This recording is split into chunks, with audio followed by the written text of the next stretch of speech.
The Lord be with you. And with your spirit. A reading from the Holy Gospel according to Matthew.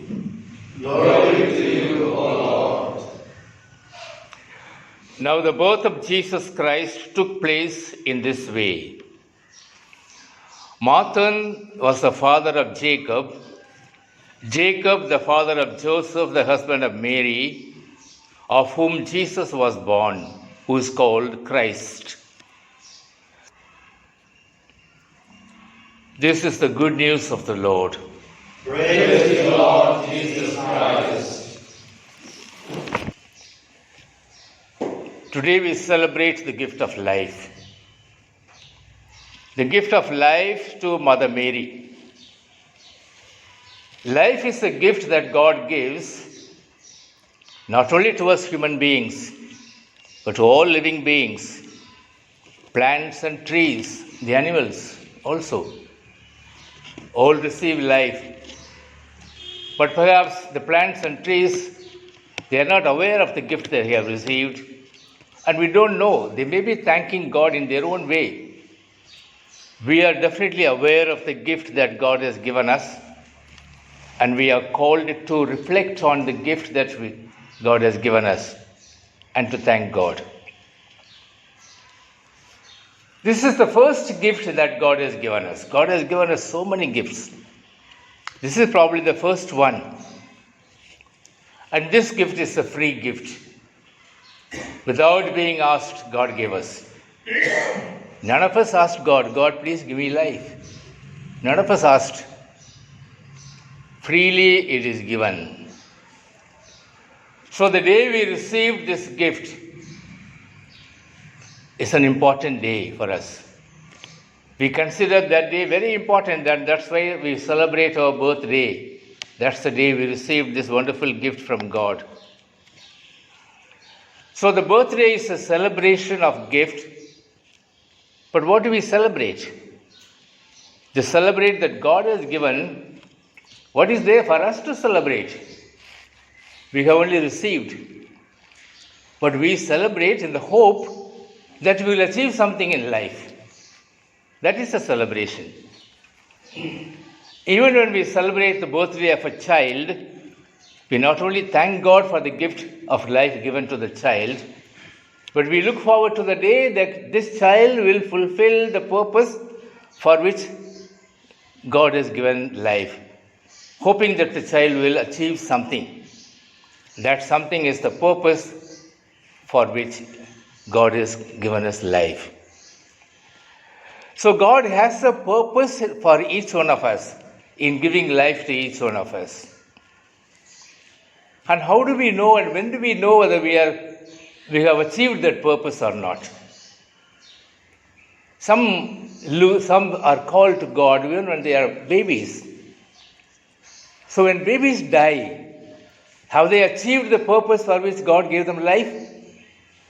When young people die in young age, when students, children, can we say that they achieved the purpose for which God gave them life?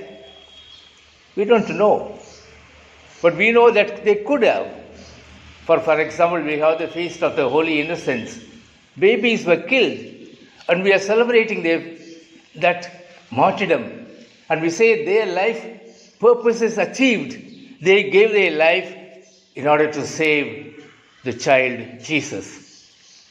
So even people who die young probably have achieved, they had the opportunity to achieve the purpose for which God gave them life.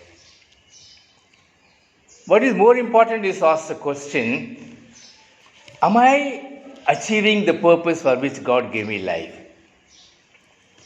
At any age we should ask this question, not only as we are getting senior citizens, but even younger people like you.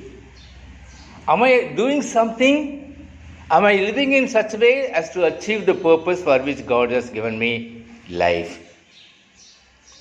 This question should always be in front of us. And when do we know if anybody has achieved the purpose for which God has given life? We know it more or less only after death. Only after death we can say oh, this person has lived in this manner, we think he has achieved the purpose for which God has given life. And even after death, there will be different opinions. Some may say, no, no, he didn't. Some may say, yes, yes, he did. We may not be too sure whether we achieved the purpose. But for some people, the church comes along and says, like Mother Teresa, and the church comes along and says, she has achieved the purpose for which God gave her life. And therefore, the church declares her a saint, saying she has achieved the purpose for which God has given her life. So once the church or the society accepts and declares so-and-so has achieved the purpose of life, after that, we do not celebrate that person's date of birth. The date of death becomes more important. The date of death becomes more important because the date on which the purpose is achieved is more important than the gift, than the date on which the gift is given.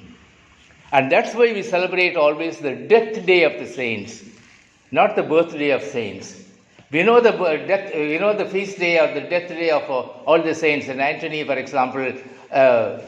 But for example, do you know what's the date Saint Anthony was born? Most of the saints we don't know. You know the date on which Saint Alphonsus was born? You know for sure that the date of death. But many saints we may not know the birth. Doesn't matter actually, because the date of death is a death that takes a precedence over the date of birth. So in the church, we do not celebrate the saints' date of birth. We celebrate the date of death. There are only 3 exceptions to that in the church. 3 persons' date of birth is celebrated. And who are the 3 persons? One is Jesus, one is Mary, one is John the Baptist. And why do we celebrate the date of birth of these 3 people? The reason is, all 3 are born without original sin. How? Jesus was born without original sin. For Jesus, there is no question of sin. Jesus is God, Son of God. There is no question of original sin, actual sin, of anything of that sort. So, Jesus was born. There was no question of sin. Mary is born without original sin. That's the doctrine of the church. The doctrine of the church is not only Mary is born without original sin, she was conceived without original sin. From the moment of conception, there was no sin in her. But anyway, she was born without original sin, and therefore we celebrate her birthday. We also celebrate her day of conception, remember. And the 3rd person is John the Baptist. We believe, the church believes, that he was born without original sin.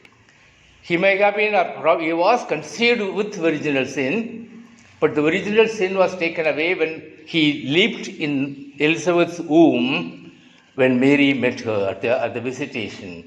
So, he was born without original sin. So, this is the reason we celebrate the birthday, these 3 birthdays. But even for these 3 people, the end day is more important than their birthday. For example, for Jesus, we celebrate Christmas, it's a great feast, but we know the church is saying very clearly, Easter is more important than Christmas. More important feast is the death and resurrection of Jesus, where he achieves the purpose for which he became man. That is more important than Christmas. And the church says about Mary also, although we celebrate the Immaculate Conception and the birth of Mary, Assumption is more important than the birth of Mary. In the same way, John the Baptist also, the day on which he was beheaded, the martyrdom of St. John the Baptist, is more important than the birth of John the Baptist. Because on that day, he surrendered himself fully into God's hands, so that the purpose for which God brought him into the world was fulfilled. Now, as we celebrate Mary's birthday, the birth of Mary, why do we celebrate it? Because the birth of Mary is the end of the Old Testament and the beginning of the New Testament. A new era begins with the birth of Mary. The era of Jesus Christ. It is Jesus who brings redemption to the world, but it is Mary who brings Jesus into the world. The world is dark because of sin, because of the sin of Adam and Eve. And the world is longing for light. When will it be at dawn? When will light come? The whole world is longing for this light. And that time, the morning star arises in the east. The morning star says, yes, it is going to be morning. It is going to be morning. The sun is going to rise. That's the morning star. We sang the hymn, Morning Star. So the morning star announces that the night is going to be over. Light is about to come, announces the coming of the light, coming of the sun. The morning star gives the hope. Darkness is not the end of life. We are going to have light. It gives us the hope. And this morning star, Mary, actually brings forth the Son, that is Jesus Christ. So with the birth of Mary, the promise of God to the world, the promise of God to the fallen world that has fallen into sin and into darkness, the promise of God that said, I will create new heavens and new earth, comes to fulfillment. It begins to be fulfilled with the birth of Mary. Brothers, there are a lot of things that we have to learn and make our own from this celebration today. Today, not only on our own birthday, today we thank God for the gift of life to us.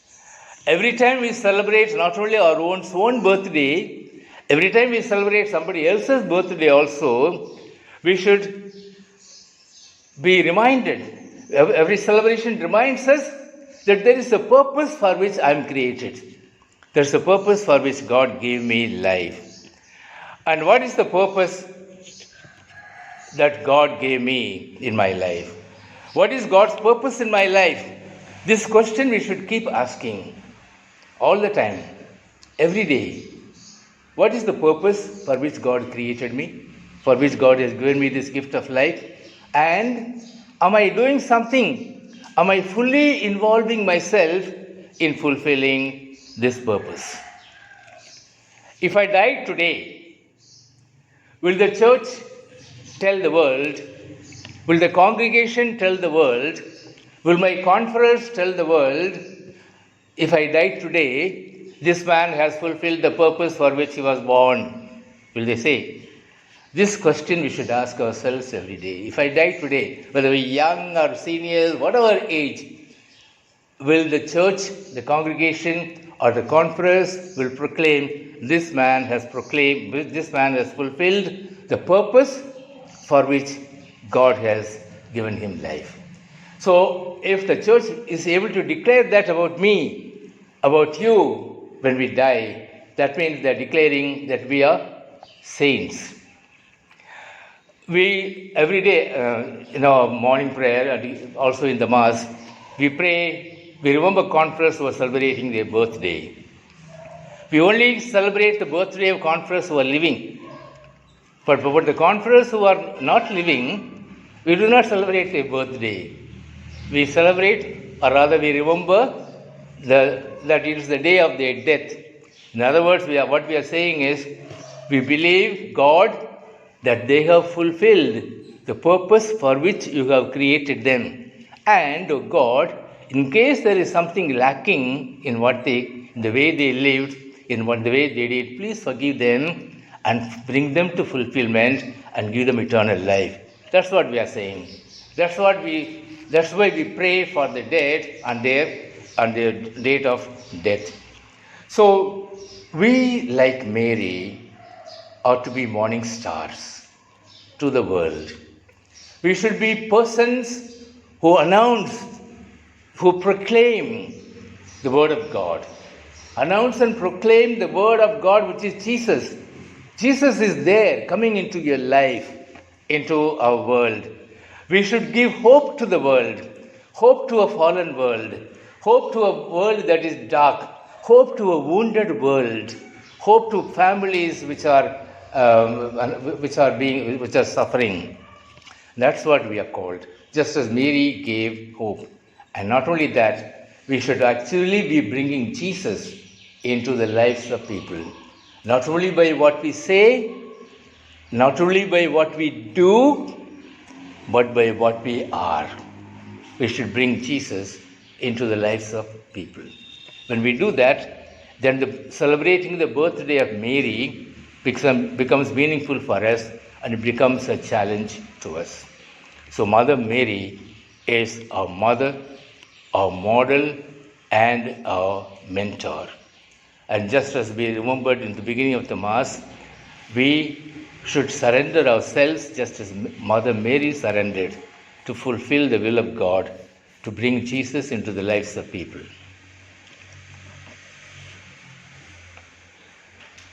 அன்னை மரியாளுடைய பிறந்த நாளை உலகுக்கு அவள் நம்பிக்கையை கொண்டு வந்த நாளாக, இருள் சூழ்ந்த உலகில் ஒளியை கொண்டு வந்த நாளாக நாம் கொண்டாடுகின்றோம். அன்னை மரியாள் மூலமாக இயேசு உலகிற்கு வந்தார். அவர் மூலமாக நமக்கு மீட்பு கிடைத்திருக்கின்றது. எனவே நாம் இறைவனுக்கு நன்றி கூறுகின்றோம். மரியாளுடைய பிறந்த நாள் ஆரோக்கிய மாதா திருவிழாவாக கொண்டாடப்படுகின்றது. உலக மக்கள் அனைவரும் உடல் உள்ள ஆன்ம நலத்துடன் வாழ வேண்டும் என்று நாம் ஜெபிக்க கடமைப்பட்டிருக்கின்றோம். குறிப்பாக இந்த நாட்களில் கோவிட்-19 என்கின்ற இந்த பெரிய ஒரு நோய் மக்களை தாக்கி கொண்டிருக்கின்ற இந்த வேளையில் அனைத்து மக்களும் நல்ல உடல் நலம் பெற்று தங்களுடைய வாழ்வில் இறைவனை போற்றி புகழக்கூடிய ஒரு வாய்ப்பு சூழ்நிலை ஏற்படுத்தப்பட வேண்டும் என்றும் ஜெபிக்கின்றோம். மேலும் நமது நாட்டில் இந்த நாள் பெண் பிள்ளைகளுடைய நாளாக அனுசரிக்கப்படுகின்றது. ஆண் பிள்ளைகளுக்கு எப்படி உரிமைகளையும் வாய்ப்புகளையும் கொடுக்கின்றோமோ, அதே போன்று பெண் பிள்ளைகளுக்கும் வாய்ப்புகளும் உரிமைகளும் கொடுக்கப்பட வேண்டும். அவர்களும் அன்பு செய்யப்பட வேண்டும். அவர்களும் கடவுளால் படைக்கப்பட்டவர்கள் என்பதை உலகம் ஏற்றுக்கொள்ள வேண்டும். ஓரளவுக்கு சமுதாயம் அதை ஏற்றுக்கொண்டு வருகின்றது. எனினும் அதில் இன்னும் நாம் முன்னேற்றம் அடைந்து அனைவரும் சமமாக வாழ வேண்டும். அவ்வாறு செய்கின்ற பொழுது நாம் அன்னை மரியாளுடைய பிள்ளைகள் என்பதை எடுத்து காட்டுகின்றோம். இந்த சிந்தனைகள், இந்த விருப்பங்கள், இயக்கங்கள் நிறைவு பெற வேண்டும் என்று நாம் இறைவனிடம் நமது விண்ணப்பங்களை சமர்ப்பிப்போம்.